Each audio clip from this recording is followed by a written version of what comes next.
noite, seja muito bem-vindo aqui a Mais uma Identidade, o seu programa de boas conversas. Você sabe que aqui você ouve histórias de superação inspiradoras que vão devolver a esperança para o seu coração. Pessoas que, apesar das adversidades, escolheram continuar vivendo e têm uma mensagem importante para deixar com você hoje. Você sabe que a Novo Tempo tem o maior interesse em te ajudar a ter uma vida melhor, e isso em todos os aspectos. Um desses aspectos é a sua saúde emocional. E para te ajudar a desenvolver essa parte tão importante da sua vida, eu quero te oferecer aqui, gratuitamente, essa revista, Sentimentos. Essa revista é um curso que foi elaborado por uma doutora em neurociências, a Rosana Alves. Aqui ela separa 8 lições que abordam os problemas mais frequentes relacionados à saúde mental e provê caminhos que podem mudar o rumo da sua vida para muito melhor. Esse é um presente dos Anjos da Esperança para você, tanto o envio até a sua casa quanto a revista não tem custo algum, é tudo gratuito. Então aproveite e ligue em horário comercial para 0 operadora 12 21 27 3121. Conseguiu anotar aí o telefone? Está aqui no seu vídeo também, tá bom? É 0 operadora 12 21 27 3121. Ou você pode mandar uma mensagem de WhatsApp para a gente, 12 982 44 0077. 12 982 44 0077. É simples, é rápido e vale muito a pena ter uma dessas aí na sua casa, tá bom? Nessa noite, nós vamos ouvir então a Mariana de Oliveira. Ela tem uma história incrível de superação, ultrapassando um problema atrás do outro. Tudo começou com uma doença inflamatória no intestino. Depois ela teve que enfrentar os próprios preconceitos para abraçar a deficiência do filho que carregava na barriga e aprender a cuidar de uma criança nessa condição. O que ela não sabia era que tudo isso era um preparo para o que viria depois. A doença da Mari piorou. Ela teve que reaprender a viver. Esse é só um resumo de tudo que a Mariana viveu, mas fica aqui comigo porque daqui 30 segundos ela vem contar mais detalhes sobre essa história que é muito inspiradora e te dizer qual foi o segredo que fez ela conseguir continuar escolhendo a vida mesmo com tantas adversidades. A gente volta já.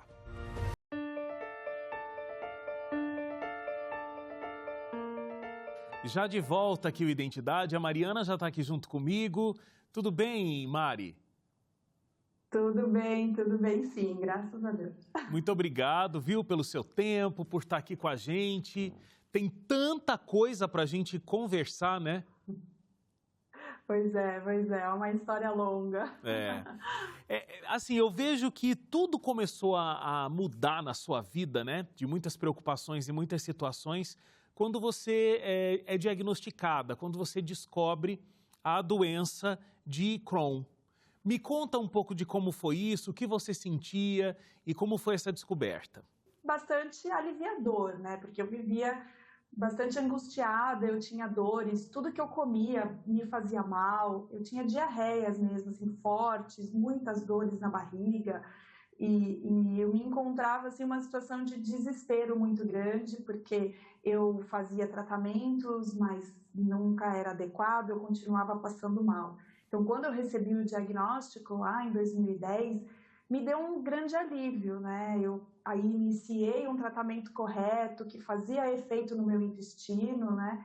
A doença de Crohn, ela é uma doença inflamatória intestinal, e no meu caso, ela acometia muito fortemente o meu intestino, porque ela pode afetar todo o trato gastrointestinal, né? Então da boca até o ânus. E no meu caso, era uma porção do intestino que estava bem inflamada. Então, o meu intestino reagia a mim mesma, né? Como se ele fosse um inimigo dentro do meu corpo. E até encontrar, né, o meu médico e acertar o tratamento, não foi fácil. Mas a partir do momento que eu recebi esse nome, né, diferente, foi assustador, mas ao mesmo tempo me causou bastante alívio por ter a certeza de que então eu tinha um diagnóstico certo e podia ali ter o tratamento correto dali para frente. Não é uma doença que tem cura, até onde eu saiba, né? Então, é só o tratamento, a alimentação correta é que traz esse alívio de dores e tudo mais. Mas você tem que conviver com essa doença cotidianamente, né? A gente fica em remissão. quer dizer que a gente fica com a doença estabilizada no nosso organismo. Ou, como nos momentos que eu passei apuros, momentos de crise, que é o momento onde a doença está ali super ativa e até um copo d'água me fazia passar mal, por exemplo. Entendi. Vocês viveram alguns momentos complexos também, tirando a questão da tua saúde física, que foi a perda de alguns familiares. Logo na sequência, você descobriu que estava grávida, né? A gravidez do Dudu. Naquele momento, descobrir que estava grávida, saber que estava gerando uma vida, o que isso significou para você? Um renascimento, né? Um fortalecimento do meu relacionamento com meu marido também, porque nós somos amigos de infância, nos apaixonamos adultos, então fazia muito sentido ter um filho naquele momento, porque a gente já tinha aí 10 anos que estávamos juntos, e por conta até das perdas familiares, a gente vai encontrando mais sentido no estar um com o outro, né? Da gente também dar origem à nossa família, né? Então, engravidar, mesmo que no momento podia não ser o correto, né, entre aspas, mas foi o melhor momento, porque significou muito para a gente quanto casal e no início mesmo ali, no start da nossa família. Imagino. Agora, logo depois também, né, da descoberta da gravidez, vem a descoberta de que as coisas não iam tão bem com aquele bebê que você estava gerando. Me conta o que o médico disse, qual era a condição ali daquela gravidez e como aquilo foi um impacto muito forte para os pais que estavam ali esperando. E toda gravidez, ninguém espera que o filho vá nascer com um problema, não espera-se que vá se ter problemas. Sempre o pensamento vai nascer um bebê lindo, um bebê perfeito, e a gente idealiza muito aquela criança, né? Então, como é que foi para você saber daquela situação toda? Foi bastante angustiante a princípio, né, quando eu recebi o diagnóstico do Dudu, porque foi no ultrassom na realidade eu ia confirmar o sexo dele e acabei tendo a notícia aqui de que meu filho nasceria com uma má formação. Após esse momento, eu levei para minha obstetra, ela pediu para que a gente confrontasse esse exame, porque eu tinha feito num laboratório comum e eu precisaria entrar com um especialista em medicina fetal para, assim, ter medidas, coisas mais exatas e saber realmente do diagnóstico. Eu, na esperança de que não estava acontecendo nada daquilo, não peguei referências, eu acabei caindo numa clínica escola e não tinha problema, né, ser uma clínica escola, até os residentes ficarem, assim, bastante empolgados em verem uma má formação ali, né, se desenvolvendo no corpo do meu filho.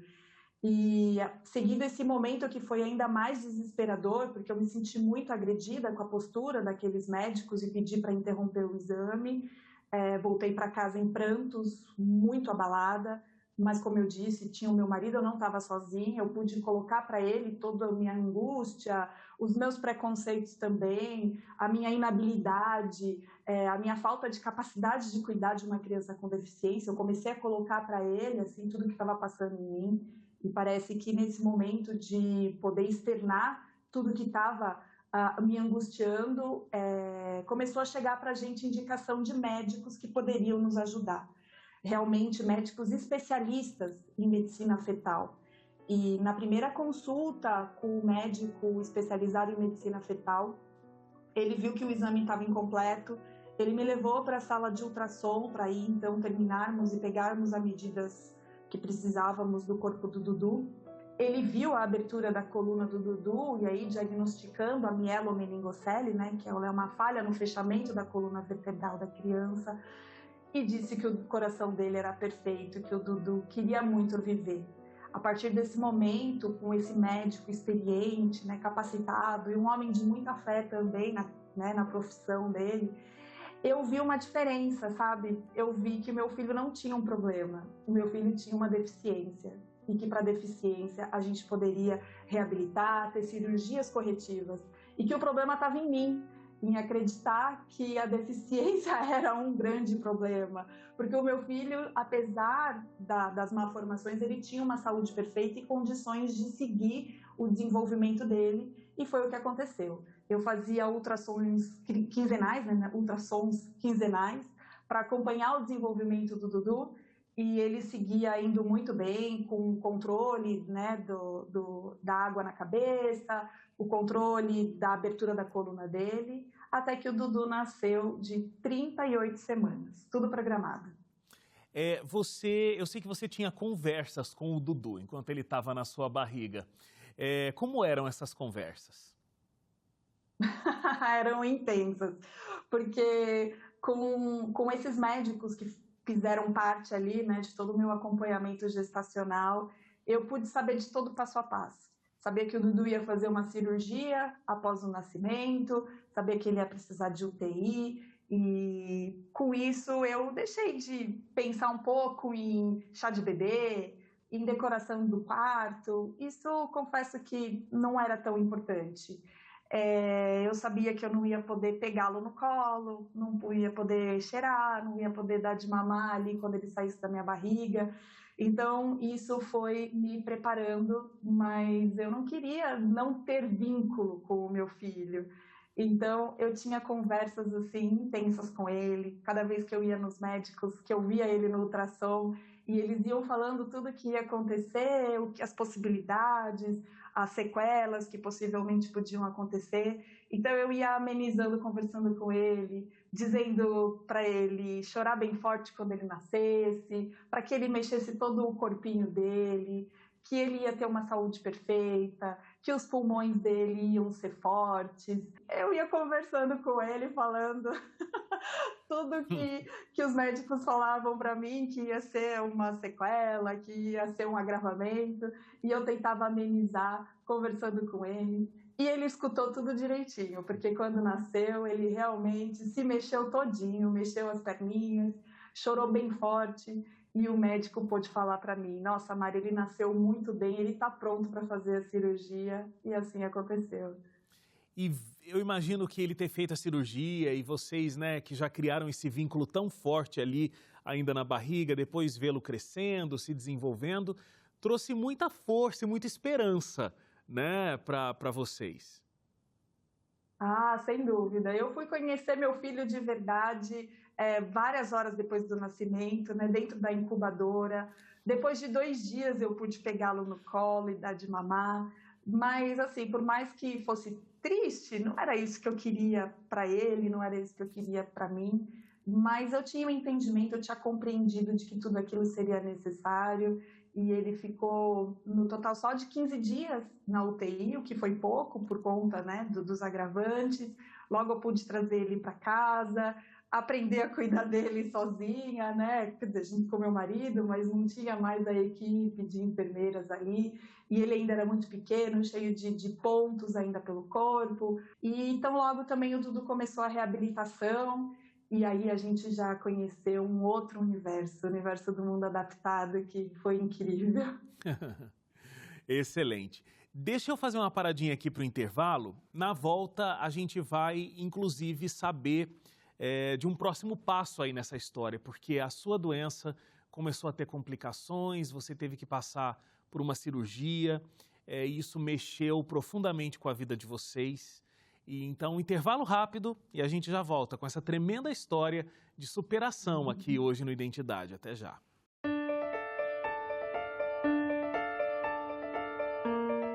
De volta aqui o Identidade, a gente está conversando aqui com a Mariana.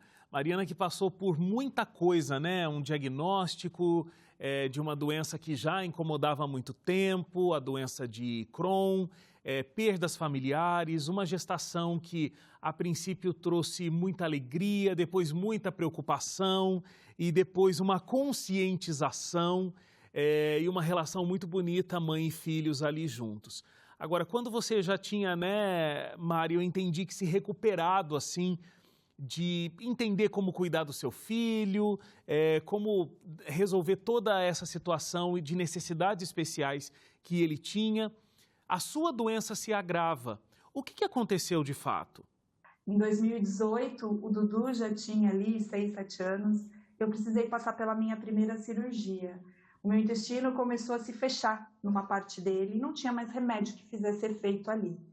E eu fiz a minha primeira cirurgia em maio de 2018 E quando eu fui para a cirurgia, eu já sabia da chance, né, de ter que colocar uma bolsa de colostomia, porque eu ia tirar uma parte do intestino e ele não podia ser religado. Mas eu confesso que eu contei com aquele 1% de probabilidade de não colocar a bolsa. Mas quando eu acordei da cirurgia, a primeira coisa que eu fiz foi colocar a mão na minha barriga e eu estava ostomizada, estava usando a bolsa de colostomia. Não foi fácil entender isso, né? Não foi fácil voltar para casa com essa adaptação. Mas os dias foram passando e eu realmente vi que a qualidade de vida era muito mais importante do que qualquer estética. Realmente a bolsa me trouxe qualidade de vida, realmente eu consegui recuperar minha saúde com esse descanso que meu intestino teve, apesar de ser uma mudança brusca, né? E mesmo você conseguindo ter sucesso na sua cirurgia, muitas coisas foram complicadas, né? Porque você, enfim, teve uma complicação no pós-cirúrgico, uma infecção generalizada, você acabou ficando em coma por 15 dias. Ou seja, foi uma situação muito complexa de ser enfrentada também, né? Eu não aguentava de dor, eu ficava, né, torcendo o meu corpo, eu não conseguia ficar na postura ereta. E aí eu pedi para o meu marido me levar para o hospital, porque estava muito esquisito, estava muito estranho. Quando eu entrei no hospital, que é o hospital que eu fui diagnosticado, o hospital que eu sempre fui, eu tenho muita confiança lá, eu me entreguei. Aí eu praticamente já entrei em um estado que eu já não me lembro, eu entrei em choque mesmo, tamanha era a dor que eu estava sentindo e já da gravidade que eu fiquei.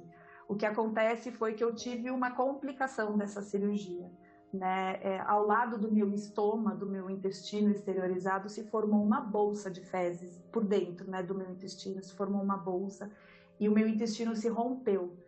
E eu tive uma perfuração intestinal e essa perfuração intestinal evoluiu para uma infecção generalizada. Eu tive uma septicemia e eu fiquei 15 dias em coma, eu tive falência múltipla dos órgãos, eu tive várias paradas cardíacas, eu tive baixa oxigenação, eu tive falta de sangue nas minhas extremidades, né? E por eu ter a falência múltipla dos órgãos, o meu rim também parou, mas quando eu estava fazendo hemodiálise, numa das sessões de hemodiálise, eu acordei. E eu lembro daquela máquina girando, eu achava que eu estava andando de bicicleta, era um sonho muito maluco que passava na minha cabeça.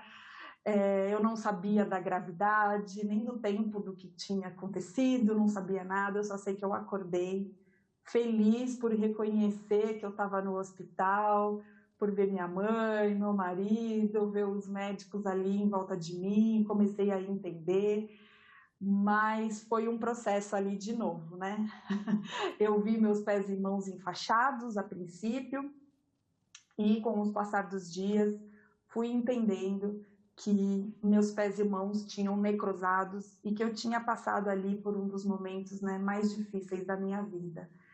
E não foi fácil, mas, como eu disse, eu estava muito feliz, porque nos sonhos do coma eram muito malucos, eu tenho lembranças de alguns, mas não vale nem a pena contar, porque é difícil de entender e era muito angustiante estar dentro desse sonho. Então, quando eu abri os olhos e vi que eu estava no hospital, a sensação que eu tive foi de muito alívio e de muita felicidade por estar viva, por ter consciência que eu estava viva e que ainda eu podia lutar pela minha vida.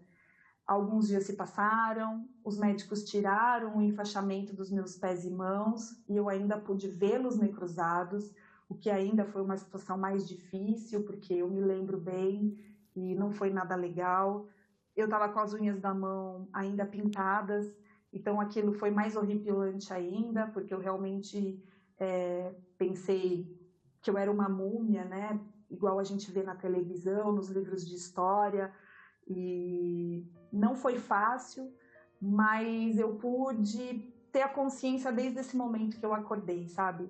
E isso foi, acho que, a coisa mais divina que aconteceu comigo, porque eu dependia de tudo e de todos, estava dentro do hospital, um excelente hospital, por sinal, mas eu tinha essa consciência comigo, e eu pude reconhecer o poder da minha própria história, dessas pessoas que eu perdi ao longo do caminho, do que eu passei com o meu filho, do amor do meu marido, da família que eu construí, e usar tudo isso a favor de mim para tomar as decisões ali a partir daquele momento. E eu primeiro amputei os dedos das mãos, e o médico aqui fez um lindo trabalho, porque parece que não sobrou nada, mas hoje eu tenho muita função, eu já estou trabalhando de novo, eu consigo escrever, eu consigo me maquiar, eu consigo tomar banho sozinha, e isso graças ao trabalho de reabilitação e de ajuda do meu marido também, claro, hoje eu tenho muita autonomia. E alguns dias depois de ter amputado as mãos, eu amputei as 2 pernas abaixo do joelho, e toda a informação de tudo que eu passei com o meu filho dentro do centro de reabilitação, mesmo que o meu filho nasceu com outra deficiência, o caso dele era totalmente diferente do meu, mas eu pude conviver com a diversidade, né, dentro do centro de reabilitação. Eu via as pessoas, amputadas ou não, chegando para se reabilitar, reabilitando, saindo protetizada. Eu conheci o profissional que podia me ajudar, tanto o terapeuta ocupacional quanto o fisioterapeuta. Então, um filme de tudo ali que eu passei, desde o diagnóstico do meu filho, a reabilitação, enfim, tudo. Eu pude me apoderar disso e falar para os médicos: façam um bom trabalho, porque eu vou reabilitar, eu sei para onde eu vou, e eu sei que eu vou conseguir ter minha autonomia.